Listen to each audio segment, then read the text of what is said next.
জানেন কি গণেশের মাথা হাতির কেন, আর কেনই বা অন্য কোনো পশু নয়?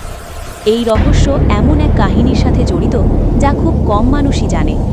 শিব পুরাণ অনুযায়ী গজাসুর নামে এক অহংকারী রাক্ষস 6 লক্ষ বছর তপস্যা করে মহাদেবকে সন্তুষ্ট করেছিল।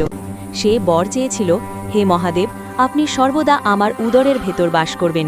শিব তথাস্তু বললেন। শিব গজাসুরের পেটে যেতেই পুরো সৃষ্টি অন্ধকারে ডুবে গেল। তখন বিষ্ণু আর ব্রহ্মা এক বুদ্ধি করলেন। এক নৃত্যানুষ্ঠানের আয়োজন হল। বিষ্ণু সেতার বাজালেন, ব্রহ্মা তবলা, আর নন্দী নৃত্য করলেন। মোহিত হয়ে গজাসুর বলল, প্রভু, আপনারা কি চান? বিষ্ণু বললেন, মহাদেবকে মুক্ত করো।